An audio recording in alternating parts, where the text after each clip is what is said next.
جی بسم اللہ الرحمن الرحیم. السلام علیکم ورحمۃ اللہ وبرکاتہ.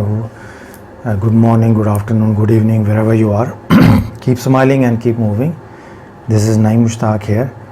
اور آج میں نے سوچا, مجھ سے بہت سارے لوگوں نے سوال کیا کہ جو میرا ایک سیریز ہے کافی وتھ فرینڈس, یہ انٹرویو سیریز میں نے کیوں سٹارٹ کی, اور میرا یوٹیوب چینل ہے, اس سے مجھے کچھ ارننگ ہوتی ہے نہیں ہوتی, اور میری انٹرویو کے حوالے سے کچھ لوگوں نے یعنی یہ پوچھا ہے کہ میرا انداز جو ہے انٹرویو کا وہ کیا ہے, اس کے پیچھے میتھڈالوجی کیا ہے, ساری چیزیں وہ اپریسیشن کے انداز میں انہوں نے پوچھا تھا. تو میں نے سوچا یہ بجائے یہ کہ میں ان کو جواب دے دوں, تو میں ایک چھوٹی سی ویڈیو بنا کے ساری چیزیں اس میں بیان کر دیتا ہوں. یہ جو نئے لوگ انٹرویوز کر رہے ہیں یا کرنا چاہ رہے ہیں, جو پہلے سے انٹرویو میں انوالو ہیں, ان کے لیے ایک گائیڈ لائن کے طور پہ ہو جائے گا. تو سب سے پہلے تو یہ ہے کہ میں نے انٹرویو لینے شروع کیوں کیا. تو پرپس بیہائنڈ کچھ بھی نہیں تھا. وہ لاک ڈاؤن کے کہہ لیجیے سیزن تھا, اور اس میں میں نے سوچا کہ چلیں اپنے مائنڈ کو پازیٹیولی انگیج کرنے کے لیے, تو اپنے دوست احباب سے میں نے یہ سلسلہ سٹارٹ کیا. میں نے سوچا تھوڑی سی چلیں ایک پریکٹس بھی ہو جائے گی, پہلے نہیں کبھی کی ہے. اور پرپس میرا یہ تھا کہ میں انٹرنیشنلی جو میرا حلقہ احباب ہے, نیٹ ورکنگ ہے, میں اس سے پہلے کچھ یہاں پہ اپنے دوستوں کا انٹرویو کرتا ہوں. تو پرپس بیہائنڈ یہ تھا کہ یعنی میں کیا حاصل کرنا چاہتا ہوں انٹرویو سے نا. تو حاصل میں کچھ نہیں کرنا چاہتا, صرف یہ تھا کہ مجھے دوسروں کی لائف سٹوری سن کے, دوسروں کی خوبیوں کو ایکسپلور کر کے, دوسروں کی آپ کہہ لیجئے جو میتھڈالوجیز ہیں ایکسپلور کر کے مجھے بہت کچھ سیکھنے کا موقع ملا. اور اس کا بینیفٹ یہ ہوا کہ انسان کو اگر یہ احساس ہو کہ اس کو اللہ پاک نے بہت نوازا ہے, تو سم ٹائمز یہ احساس تکبر میں بھی بدل جاتا ہے انکانشیسلی. تو انٹرویو کرنے کا مجھے یہ فائدہ ہوا کہ میرا احساس تکبر میں نہیں بدلا الحمدللہ, بلکہ اظہار شکر میں بدل گیا اللہ تعالیٰ کا.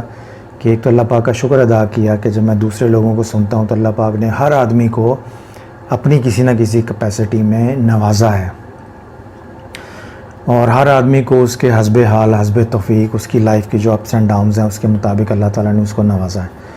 تو ان کی کہانیاں سن کے مجھے یعنی اپنی زندگی کو آگے کیری آن کرنے میں آپ کہہ لیجئے حوصلہ ملا ایک.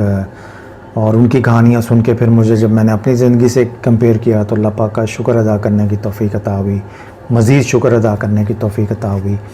اور اگر کہیں بھی یہ تکبر کے جراثیم تھے تو وہ بالکل ہی آؤٹ ہو گئے نا الحمدللہ.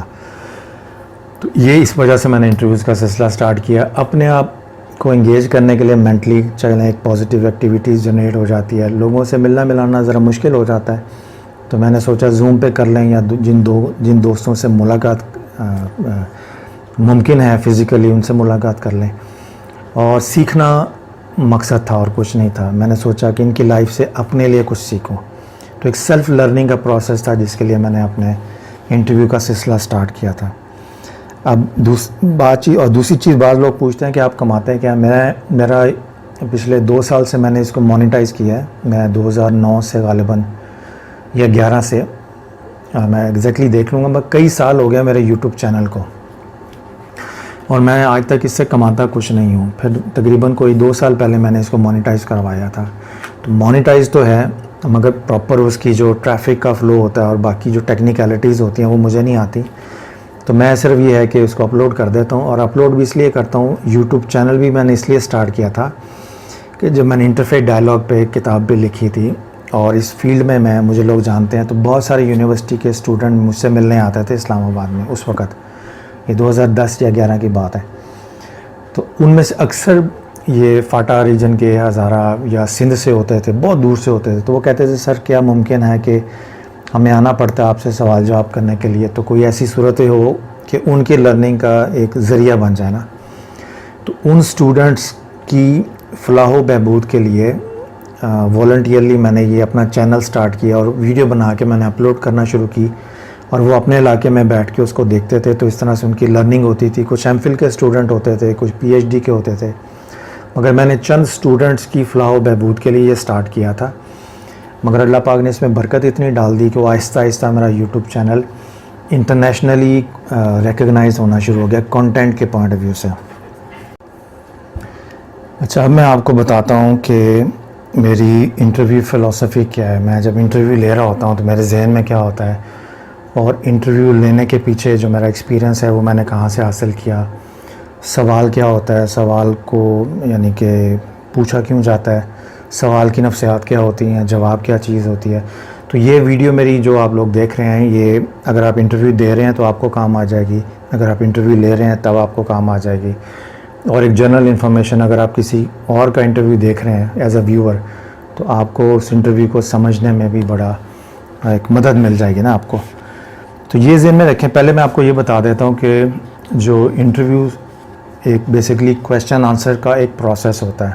آپ سوال پوچھ رہے ہیں اور آگے سے آپ کو جواب مل رہا ہے, یا آپ سے سوال پوچھا جا رہا ہے اور آپ جواب دے رہے ہیں. تو یہ جو سائیکی ہوتی ہے, یہ میرے ذہن میں, یہ میں نے اسٹڈی کہاں سے کی. تو پہلی بات تو یہ ذہن میں رکھ لیجئے کہ اگر آپ قرآن پاک کو دیکھیں تو قرآن پاک میں کویسچن آنسر سیشن کی بہت ساری آیات ہیں. کبھی قرآن پاک اپنے پوچھنے والے سے, اپنے پڑھنے والے سے سوال پوچھ رہا ہوتا ہے, اور اس سوال کے اندر ایک جواب بھی ہوتا ہے. یہ بڑا فن ہوتا ہے کہ بعض کا سوال آپ یعنی اس کی جو آپ کہہ لیجئے کنسٹرکشن ہوتی ہے, جملے کی ترتیب ہوتی ہے, وہ سوال کی شکل میں ہوتی ہے, مگر سوال کے اندر بنیادی طور پہ سوال کی شکل میں اندر ایک جواب چھپا ہوتا ہے. تو اگر کسی کو سوال کے پیچھے جواب سمجھنے کی توفیق مل جائے, سمجھ آ جائے, یہ ایک فن ہے, اور یہ اصول تفسیر سے ملے گا آپ کو. تو ارلی 80s میں اور 90s میں جب میرا کرسچن مشنریز کے ساتھ بڑا ایک بحث و مباحثہ ہوتا تھا میرا مناظراتی انداز میں, اس دور میں پھر میں, چونکہ وہ سوال پوچھتے تھے, پھر میں نے جواب دینا ہوتا تھا, پھر میں نے سوال پوچھنا ہوتا تھا, پھر انہوں نے جواب دینا ہوتا تھا. تو یہ ایک فرینڈلی ایٹماسفیئر میں, دوستانہ ماحول میں ہماری گفتگو ہوتی تھی علمی. جو مولویانہ مناظر ہیں اس کی میں بات نہیں کر رہا. تو جب یہ سارا پروسیس میں نے اس وقت پھر سیکھا, اس وقت پھر جب میں نے قرآن پاک کو اسٹڈی کیا کہ مجھے ان سے کیسے سوال پوچھنا ہے, مجھے ان سے جواب کیسے لینا ہے. پھر اس کے بعد جو سیکنڈ چیز تھی وہ الاتقان فی علوم القرآن, علامہ جلال الدین سیوطی کی کتاب ہے قرآن علوم القرآن کے اوپر. اس کے اندر پھر ایک کویسچن آنسرز کے اوپر ایک چیپٹر ہے, اور وہ بڑا شاندار ہے. اردو میں مل جاتی ہے آپ یہ کتاب, الاتقان فی علوم القرآن, علامہ جلال الدین سیوطی کی ہے. عربی میں ہے مگر اردو میں بھی مل جاتی ہے. تو یہ دارا اسلامیہ سے مل جائے گی لاہور میں, یا ادر بک شاپس ہیں. یہ دارالعلوم اس کی چھپی ہوئی ہے کراچی سے, دارالارشاد کی. تو اس کے اندر مولانا جلال الدین سیوطی نے قرآن پاک کے جتنے بھی سوالات ہیں اس کو جمع کر دیا اور اس کے اوپر ڈسکشن کی ہے. اس سے مجھے تھوڑا سا یہ سمجھ آئی ہے کہ سوال پوچھنے کی نفسیات کیا ہوتی ہیں, اور جواب دینے کا فن کیا ہوتا ہے, اور کس طرح سے پھر یہ سارا کویسچن آنسر سیشن کا جو پروسیس ہے, یہ اس کی سائیکالوجی کیا ہے اور اس کی فلسفی کیا ہے, وہ میں نے پھر پڑھا. پھر اس کے بعد میں چونکہ منہاج القرآن سے کہہ لیجیے رشتہ ہے, محبت ہے, تو میں حضور شیخ الاسلام پروفیسر ڈاکٹر محمد طاہر القادری, لوگ ان کے خطابات سنتے ہیں, وہ میں بھی سنتا ہوں, مگر میں نے اپنی زندگی کا ایک بڑا لمبا عرصہ آج کے دن تک ان کے کویسچن آنسر سیشن کی آڈیو ویڈیو میکسیمم دیکھی ہیں. اور میں بڑا ہمبلی یہ دعویٰ کرتا ہوں کہ شاید جتنی میں نے دیکھی ہوں, شاید کم ہی کوئی ہوں گے لوگ منہاج القرآن میں جنہوں نے اتنی دیکھی ہوں. چونکہ وہاں رواج ہے خطاب سننے کا, تو اکثر آن لائن پہ اور یہ معاملات پہ خطابات ہی آتے ہیں. جو سوال و جواب کی نشستیں ہیں ویڈیو فارمیٹ کے اندر, آڈیو فارمیٹ کے اندر, پاکستان میں, پاکستان سے باہر, وہ زیادہ بھی ریکارڈ ہو کے آن لائن نہیں آئی ہوئی. اویلیبل ہیں وہاں پہ, مگر وہ ایزی ایکسیس میں نہیں ہے, کیونکہ شاید وہ ابھی کنورٹ نہیں ہوئی آڈیو میں اور ویڈیو میں. وہ میں نے اپنی زندگی کا ایک, یعنی آپ کہہ لیں 15-16 سال میں نے بھرپور انداز سے شاید ہی کوئی کیسٹ چھوڑی ہو سوال و جواب کی نشست کی جو میں نے نہ دیکھی ہو. اور میں بڑا ڈیپلی اس میں غور کرتا تھا. پھر لیڈرشپ اور مینجمنٹ کی کتابوں پہ میں نے یعنی ٹونی رابنس کی ایک ہے کہ اس کی جو آڈیو کیسٹ ہے ٹونی رابنس کی, اس کے اوپر ایک کویسچنز آر دی آنسرز, یعنی آپ جو سوال پوچھتے ہیں اپنے دماغ میں موضوع کے متعلق, وہی آپ کی کوالٹی آف لائف کو ڈیفائن کرتا ہے. تو بہت سارے سوالات, یعنی اگر آپ کے اچھے سوالات پوچھنے کی صلاحیت ڈیولپ ہو جائے تو آپ کے تھاٹ پروسیس کی کوالٹی بھی امپروو ہو جائے گی اور اس کے نتیجے میں ڈیسیجن میکنگ بہتر ہوگی اور اس کے نتیجے میں پھر کوالٹی آف لائف بھی امپروو ہو جاتی ہے ایکشن لینے میں. تو اچھے سوال پوچھنے کے لیے اچھا علم کا ہونا بہت ضروری ہے اور اچھے علم کو حاصل کرنے کے لیے اچھے سورس کا اور اس سورس کے ساتھ پھر اس کی نسبت اور صحبت کا ہونا بہت ضروری ہے. تو پھر صوفیہ کی کتابیں میں نے پڑھی، اس میں سوال و جواب کا جو سائیکی ہے پورا چیپٹر ہوتا ہے اس میں وہ میں نے دیکھا. اور پھر بائبل مقدس میں آپ دیکھیں جو میرے مسیحی دوست احباب ہیں ان کے لیے کہ 4 گاسپلز کو لے لیں تو 4 گاسپلز میں یسوع مسیح کا جو انٹائر ٹیچنگ میتھڈالوجی ہے وہ کویسچن آنسر سیشن کی شکل میں ہے. اور بہت سارے لوگ جب یسوع مسیح پہچان جاتے ہیں کہ یہ بندہ شرارت کے لیے سوال پوچھ رہا ہے تو وہ بالکل جواب کہتے ہیں جی مجھے نہیں پتہ ہے، یا اس طرح کے بہت سارے جوابات ہیں جس میں وہ ریجیکٹ کر دیتے ہیں تاکہ آگے ڈسکشن ہی نہ موو فارورڈ ہو. کیوں کہ سوال پوچھنے والے کی نیت خراب ہے، جس نے صرف بحث کرنی ہے، جواب نہیں لینا، جواب میں سے پھر سوال نکال کے پھر سوال کرے گا. تو ایسے بندے کو وہ شٹ اپ کال بھی دے دیتے تھے. اور جس کا دیکھتے تھے کہ سوال کے پیچھے نیت پرخلوص ہے، جاننا چاہتا ہے، ہدایت پانا چاہتا ہے، تو اس کو پھر مکمل ڈیٹیل کے ساتھ جواب دیتے تھے. تو اگر یسوع مسیح کی 4 گاسپلز کو دیکھ لیں نیو ٹیسٹامنٹ میں تو وہ ساری کی ساری preaching methodology question answer session کے اندر ہے. اور وہ اگر لوگوں نے ڈیبیٹ سیکھنی ہو، گفتگو کا فن سیکھنا ہو تو آپ 4 اناجیل کو پڑھ لیں. اس کے بعد پھر آہستہ آہستہ یہ لائف کے مختلف نشیب و فراز سے گزر کے تو میں نے کتابیں بھی پڑھی، مگر جو مزہ مجھے قرآن پاک کا اصول تفسیر کا الاتقان کا میں نے آپ کو ریفرنس دے دیا. پھر حضور شیخ الاسلام کا جو سوال و جواب کی نشست ہوتی تھی، کس طرح سوال پوچھا ہے، اس کو ہینڈل کیسے کیا ہے. احمد دیدات کا بھی میں نے دیکھا کہ احمد دیدات کی کویسچن آنسر سیشن کی جو نشستیں ہوتی تھی کرسچن مشنریز کے ساتھ، تو ایک میجر ڈفرینس میں نے یہ دیکھا کہ حضور شیخ الاسلام پروفیسر ڈاکٹر محمد طاہر القادری کا جو جواب دینے کا فن ہے، سوال کو انٹرٹین کرنے کا فن ہے، وہ صوفیانہ مزاج کا ہے، عالمانہ مزاج کا ہے. جبکہ احمد دیدات کا جو انٹائر میتھڈالوجی ہے وہ اگریسو اور مناظراتی رنگ کی ہے. اس کی ان کے دور میں اپنی ایک ریکوائرمنٹ تھی، بٹ وہ اسٹینڈرڈائز اسلامک میتھڈالوجی نہیں کر سکتے. وہ ایک سچویشنل میتھڈالوجی تھی جس کی اس وقت ضرورت تھی، مگر وہ اپلیکیبل نہیں ہے ہر حالت میں. تو یہ دونوں بھی میں نے سارے اس کو سٹڈیز کیے، پھر میرا اپنا ایکسپیرینس بڑھتا گیا. تو یہ سارے اپس اینڈ ڈاؤنز اور ایکسپیرینس سے گزر کے پھر میں نے سوال و جواب کے حوالے سے کچھ تھوڑی بہت مجھے 19-20 کی سمجھ آئی ہوں. اب اس میں میں انٹرویو کرتا کیوں ہوں بیسیکلی، تو میں نے اکثر لوگوں کو دیکھا ہے کہ لوگ، اگر آپ اینکرز کو دیکھیں ٹی وی پہ جو سیاسی شو ہوتے ہیں تو آپ یہ دیکھیں گے کہ سوال کے پیچھے بھی سیاست ہوتی ہے اور اس سیاست کو ذہن میں رکھ کے سوال ڈیزائن کیا جاتا ہے. بہت سارے لفافہ صحافی ہوتے ہیں، ان کو سوال دیے جاتے ہیں باقاعدہ، ٹھیک ہے نا. تو جواب دینے سوال جیسا بھی ہو، جدھر سے بھی ہو، اس کا کمال یہ ہے کہ اس کی سوال کی افادیت اور اس کی افیکٹیوٹی وہ ڈپینڈ کرتا ہے جواب دینے والے پہ. تو اگر جواب دینے والا ذہین ہے تو سوال کے جملوں یعنی لفظوں کی ترتیب اور اس کے جملوں کی کنسٹرکشن سے وہ پتہ چلا لیتا ہے کہ اس کا پیچھے مقصد کیا ہے. اب اس نے اس مقصد کو ایڈریس کرنا ہے یا نہیں کرنا، سوال کو ڈپلومیٹکلی کیسے ہینڈل کرنا ہے، یہ ایک علیحدہ سے فن ہے. مگر بتانے کا مقصد یہ ہے کہ اکثر لوگ جو سوال انٹرویوز کے لیے کنڈکٹ کرتے ہیں تو 2 طرح کے لوگ ہیں جن کو میں نے بین کیا ہوا ہے اپنے سارے سوشل میڈیا اکاؤنٹ سے. ایک اللہ والا ٹرائب اور دوسرا وہ جو 500 دوستوں کی فہرست انہوں نے ڈالنی ہوتی ہے، تو میں نے سب کو بین کیا ہوا ہے. وہ اور اللہ والا ٹرائب سے مراد یہ ہے کہ وہ لوگ جنہوں نے انٹرویو لے کے 250-500 کمانا ہوتا ہے اور اس کے علاوہ انہوں نے یعنی ایک سیریز ڈیولپ کرنی ہوتی ہے انٹرویوز کی، اور ان لوگوں نے مارکیٹ میں جو انٹرویو فلسفی اور سائیکالوجی کا بیڑا غرق کیا ہے وہ سب کو پتہ ہے اس کا. تو ان لوگوں سے ہٹ کے یعنی ان کو چاہیے کہ پہلے انٹرویو کی فیلڈ میں آنے سے پہلے تھوڑی سی عقل اور تھوڑا سا فن سیکھ لیں انٹرویو کا، تاکہ انٹرویو لینے کا پرپس بھی پتہ چل جائے. مجھے اتفاق ہوا 1-2 لوگوں کو انٹرویو دینے کا، نہ ان کو سوال پوچھنے کی تمیز ہے، نہ ان کو یہ پتہ ہے کہ مجھ سے پوچھنا کیا ہے. ان کو بس ان کو یہ ہے کہ جی انہوں نے اتنے نمبرز آف انٹرویوز پورے کرنے ہیں، شاید ان کے پیچھے کیا مانیٹری بینیفٹ ہے یا کیا سائیکالوجی مجھے نہیں پتہ. بٹ پھر بعض کا مجھے خود بتانا پڑتا ہے کہ بھائی آپ یہ سوال پوچھ لیں تاکہ سننے والوں کو کچھ فائدہ تو ہو.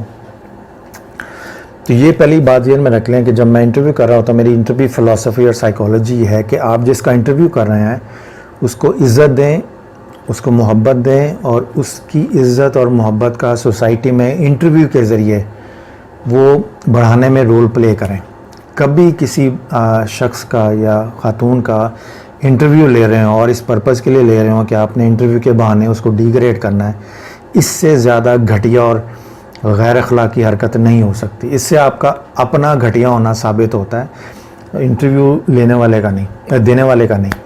تو کوشش کریں جب بھی آپ کسی کا انٹرویو لیں تو اس کو عزت بخشیں، اس کی لائف کے جو اچیومنٹس ہیں، اس کی لائف کی جو خوبی ہے اس کو لوگوں کے سامنے لے کے آئیں. دیکھیں انسان ہے، ہر کوئی مشکل حالات سے گزرتا ہے، ہر کوئی اپ اینڈ ڈاؤن سے گزرتا ہے. انسان ہے، کچھ خامیاں بھی ہوتی ہیں، کچھ خوبیاں بھی ہوتی ہیں. تو انٹرویو لینے کا پرپز یہ ہونا چاہیے کہ جس شخصیت کا آپ انٹرویو لے رہے ہیں اس کی اچھائیوں کو، اس کی خوبیوں کو اس طرح سے اپنے انٹرویو میں سامنے لے کے آئیں تاکہ سننے والوں کو اپنی زندگی میں کچھ فائدہ ہو، سن کے کوئی رہنمائی ملے، کوئی موٹیویشن ملے، کوئی خوشی کے پہلو ان کے سامنے ہو. خامیوں کو اور جو چیزیں کسی جواب دینے والے کے لیے شرمندگی کا باعث بنے، یا وہ ایسے لے کے جیسے بعض لوگ خبریت جنریٹ کرتے ہیں، چسکا ڈیولپ کرتے ہیں، کوئی لڑائی کرا لیں گے جیسے اینکر کرتے ہیں تو وہ تجسس ہوتا ہے لوگوں کا، دیکھیے جی کیا ہوتا ہے. اس تجسس میں ٹریفک فلو ان کا زیادہ ہو جاتا ہے. تو پیسے کمانے کے لیے تماشا کریٹ کرنا انٹرویو کے ذریعے، اس سے بڑی گھٹیا حرکت کوئی نہیں ہو سکتی، اور اس سے بڑا گھٹیا انسان کوئی نہیں ہو سکتا، خواہ وہ مرد ہے یا عورت. تو یہ ہونا چاہیے کہ جب آپ انٹرویو لے رہے ہوں تو دوسروں کے ساتھ محبت سے پیش آئیں اور ان کی زندگی کی اچھائیوں کو، خوبیوں کو پروموٹ کر کے دوسروں کے لیے گائیڈ لائن کے طور پہ پیش کریں، تاکہ دوسرے آپ کا جو اگر آپ انٹرویو دے رہے ہیں یا لے رہے ہیں، دونوں صورتوں میں آپ کی گفتگو سے کسی کو اپنی زندگی کسی مشکل حل کرنے کا موقع ملے، کوئی اس کو گائیڈ لائن ملے، کوئی مینٹل کیپیسٹی اس کی اپ گریڈ ہو جائے، تھنگس لائک دیٹ. نمبر 1. تو دوسری بات یہ ہوتی ہے کہ اگر مجھے ذاتی طور پہ، مثال کے طور پہ، اگر مجھے کسی کا ایسا انٹرویو لینا ہے کہ میں ذاتی طور پہ اس کے نظریات سے متفق نہیں ہوں، تو میرے پاس 2 آپشن ہوتے ہیں. یا میں اس کا انٹرویو نہ لوں. اگر میں نے لینا ہے تو میں نے اس کی شخصیت کے، اس کی ذات کے اچھے پہلوؤں کو اٹھانا ہے اور انٹرویو کرنا ہے. اس لیے کہ ہر آدمی جس کے نقطہ نظر سے آپ متفق نہیں ہیں، اس کے اپنے نقطہ نظر کے پیچھے ایک دکھ بھری داستان ہوتی ہے. ہو سکتا ہے اس کو زندگی میں کبھی کسی نے گائیڈ نہ کیا ہو سکتا ہے وہ ایسے تلخ تجربے سے گزرا ہو جس کی وجہ سے اس نے ایسا پوائنٹ آف ویو اڈاپٹ کر لیا جو آپ کو پسند نہ آ رہا ہو. تو محض اگر ایک پوائنٹ آف ویو آپ کو پسند نہیں آ رہا تو اس کا ضروری نہیں کہ وہ آدمی برا ہو گیا. آپ نقطہ نظر سے اختلاف کریں، نقطہ نظر کو برا سمجھیں، مگر اس نقطہ نظر کے پیچھے وہ آدمی اس نقطہ نظر پہ کیوں پہنچا ہے. ہو سکتا ہے وہ دل کا اچھا ہو، طبیعت کا اچھا ہو، مگر اس کو گائیڈ کرنے والے لوگ اچھے نہ ملے ہوں، اس کو سمجھانے والے لوگ اچھے نہ ملے ہوں. یہ آزمائش ہوتی ہے. تو آپ کسی کے نقطہ نظر سے اگر اختلاف رکھتے ہیں تو اس اختلاف کو محبت اور حسن اختلاف کے دائرے میں رکھتے ہوئے آپ جب اس کا انٹرویو کریں تو کوشش کریں کہ اپنے اختلاف کو سوال میں لپیٹ کے اس سے ایسا سوال نہ کریں جس میں اس سننے والے کو یہ محسوس ہو کہ آپ سوال کر کے چیمپئن ہو گئے اور وہ جواب نہیں دے سکا تو وہ شکست پا گیا. تو یہ بھی بد اخلاقی، بد دیانتی ہوتی ہے کہ آپ انٹرویو پروسیس کے ذریعے کسی کو ڈی گریڈ کرنا چاہیں یا کسی کو اپ گریڈ ضرور کریں، لوگوں کو عزت دیں اور باقی اللہ پہ چھوڑ دیں. اتنے نقطہ نظر آئے ہیں اسلامی ہسٹری میں تو اسلام کو کوئی نقصان نہیں پہنچا. وہ اللہ پاک کا نظام ایسا ہے کہ اسلام زندہ رہتا ہے، پاکستان زندہ رہے گا. جو اچھے نقطہ نظر ہیں، حق پر مبنی نقطہ نظر ہیں، وہ زندہ رہیں گے اور باقی آہستہ آہستہ زمانے کے ساتھ ساتھ آٹومیٹکلی ختم ہو جاتے ہیں. تو آپ اپنے انٹرویو کو کوئی پولیٹیکل پلیٹ فارم، ہڈن ایجنڈے کے طور پہ نہ رکھیں، بلکہ اس کو اچھائی کے طور پہ لیں. جیسے میں بعض دوست انڈیا میں ہیں تو میں ان کا انٹرویو کرتا ہوں. اب انڈیا میں کسی کا انٹرویو کر کے اب وہ بات کر رہا ہے، میں پاکستان میں بیٹھا ہوں، وہ انڈیا میں بیٹھا ہوا ہے، تو میں یہ پاکستانی بن کے اور اس کو انڈین سمجھ کے انٹرویو نہیں کرتا. میں اس کو انسان سمجھ کے انٹرویو کرتا ہوں. انسانیت کا ایک پہلو پاکستان میں ہے، انسانیت کا ایک پہلو انڈیا میں بیٹھا ہوا ہے. تو جو کنیکٹنگ ڈاٹس ہیں محبت کے، پیار کے، انسانیت کے، یونیورسیلٹی کے، ہیومینٹی کے، اس پہ فوکس رکھ کے میں کرتا ہوں. وہ ظاہر ہے انڈیا میں ہے تو اس کا مذہب، اس کا وطن ہندوستان ہے، میرا وطن پاکستان ہے. تو بیٹھے بٹھائے ہمیں خواہ یہ کانشیس ڈیولپ کرنے کی ضرورت نہیں ہے کہ وہ چونکہ انڈیا میں رہتا ہے تو اس لیے دشمن ہوگا، اور میں پاکستان میں رہتا ہوں تو میں ڈیفینیٹلی اس کا دشمن ہوں گا. تو یہ بڑی پور مینٹیلیٹیز ہیں، یہ ڈیولپ ہوئی ہیں ایکسٹریمزم اور فنڈامنٹلزم کے نتیجے میں. ادھر بھی ہیں ادھر بھی ہیں، پرابلم ہوتا ہے. تو دوسری بات ہے کہ جب سوال پوچھتے ہیں، میں جب اکثر لوگوں کو دیکھتا ہوں کہ میں اب جنرل گفتگو کر رہا ہوں، اس کو آپ خود ہی ترتیب دے دیجیے گا، کہ میں جب سوال پوچھ رہا ہوتا ہوں، اپنے انٹرویو کی میں بات کر رہا ہوں، تو میرے سوال یعنی میں جس موضوع پہ گفتگو کر رہا ہوتا ہوں میں اس موضوع پہ پہلے پڑھ لیتا ہوں اچھی طرح. اور بہت سارے انٹرویوز ایسے ہوتے ہیں کہ میرے پاس کوئی سوال نہیں ہوتا، میں جواب میں سے سوال نکال کے سوال پوچھتا ہوں، اور اس جواب میں سے میں نے پازیٹیو سوال کیا نکالنا ہے، اس کو امیجیٹلی ڈیزائن کیسے کر کے اس کو تھرو کرنا ہے یا اس کو پیش کرنا ہے آگے. تو میرے اس سوال کرنے کی صلاحیت کے پیچھے 30-35 سال کی محنت ہے. میں نے ایک دم سے بیٹھ کے یہ نہیں سیکھا. تو میرے پاس جو کتابیں ہیں، جو میرا پورا 30 ایئرس کا ایکسپیرینس ہے انٹرفیت ڈائلاگ کا، لیڈرشپ کا، HR کا، نیٹ ورکنگ کا، ساری چیزیں زندگی کی ملا کے، تو وہ 30 سال کا نچوڑ، تجربہ، تحقیق، ساری چیزیں ہیں جس کے نتیجے میں مجھے اتنی سمجھ ملی ہے کہ میں نے وربل ڈسکشن کرتے ہوئے سوال کیا پوچھنا ہے، سوال کی نیچر کیسے رکھنی ہے، سوال کی ڈائریکشن کیسے رکھنی ہے. اگر آپ کے پاس نہیں ہے تو آپ سوال پہلے ڈیزائن کر لیں، اور سوال ڈیزائن کرنے سے پہلے آپ لفظ کون سے پک کرتے ہیں آپ، اور لفظوں کے ساتھ کنسٹرکشن کیا ہے. بہت سارے لوگوں کو سوال پوچھنے کی بھی تمیز نہیں ہے نا، وہ سوال ایسے پوچھیں گے جاہلانہ قسم کے کہ اب سمجھ نہیں آتی کہ بندہ جواب کس چیز کا دے، کیونکہ ان کے پرسپیکٹیو کا پتہ نہیں چلتا کہ سوال سے وہ پوچھنا کیا چاہ رہے ہیں. بس سوال کر دیا اور انہوں نے ٹائم پورا رکھنا ہوتا ہے، جی 25 منٹ 30 منٹ ہے، اس میں جو مرضی آپ گفتگو کرتے رہیں. انہوں نے ٹائم پورا کر کے ویڈیو بنا کے اپلوڈ کر کے اس سے جو بھی مقاصد انہوں نے حاصل کرنے ہوتے ہیں، بٹ لرننگ نہیں ہوتی اس میں نا. تو کوشش کریں کہ آپ سوال ڈیزائن، پہلے تو جس موضوع پہ آپ گفتگو کر رہے ہیں اس موضوع پہ آپ کی تحقیق ہونی چاہیے، اچھی تحقیق. جس شخصیت کا آپ انٹرویو کر رہے ہیں اس کا CV پڑھ کے یا اس کا پروفائل پڑھ کے اس سے واقفیت نہیں ہوتی. آپ نے اس شخصیت سے کیا نکالنا ہے اور اس شخصیت کے ساتھ کیا یعنی کہ ڈسکشن کرنی ہے. تو ایک چیز ذہن میں رکھیے گا، اگر سوال کرنے والا سمجھدار ہے، خود پڑھا لکھا ہے، تو ہر سوال بذات خود ایک جواب بھی ہوتا ہے. کیونکہ بعض سوال سن کر ایسے پہلوؤں کی طرف ایک دم سے رہنمائی ملتی ہے جس پہ ہم نے کبھی سوچا نہیں ہوتا. اسی لیے میرے جو سوال ہوتے ہیں، میں اپنی قابلیت کے مطابق، اپنی نالائکی کے مطابق میں پوری کوشش کرتا ہوں کہ میرے سوال کے اندر بھی ایک جواب ہو. جب میں سوال پوچھ رہا ہوں تو وہ سوال پوچھنے والا سننے والے کو بھی اس سوال پر سوچنے پر مجبور کر دے. اور ایسے سوالات، وہ پھر ہر سوال کے پیچھے ایک لمبی ہسٹری ہوتی ہے، اور اگر سننے والا سمجھدار ہے تو وہ سمجھ جائے گا کہ میں پوچھنا کیا چاہ رہا ہوں سوال سے، اور میرے سوال کے اندر پھر ترتیب ایسی ہوتی ہے سوال کی کہ اس کو میں پھر بھاگنے بھی نہیں دیتا ادھر ادھر. یعنی سوال کو میں اس طرح سے مضبوطی سے کنسٹرکٹ کر کے تو اس طرح سے پیش کرتا ہوں اپنے لہجے کے ذریعے کہ جو میں پوچھنا چاہ رہا ہوں وہ ادھر ادھر جواب نہیں دیا. اکثر اینکر کو آپ دیکھیں گے TV کے شوز میں، وہ جب سیاسی انٹرویو کرتے ہیں تو ان کے سوال میں اتنی گرپ نہیں ہوتی. سوال کچھ پوچھ رہے ہیں اور جواب دینے والا سیاسی جو ہے کارکن وہ جواب کچھ اور دے رہا ہے، پھر ان کو دوبارہ سوال کر کے پھر اس کو کھینچ کے ادھر لانا پڑتا ہے. تو سوال اگر ویک ہو اور تو جواب دینے والے کے پاس اسکیپ ہونے کے بڑے دروازے کھل جاتے ہیں، وہ آپ کو جواب دے کے بھی آپ کے ہاتھ نہیں آتا.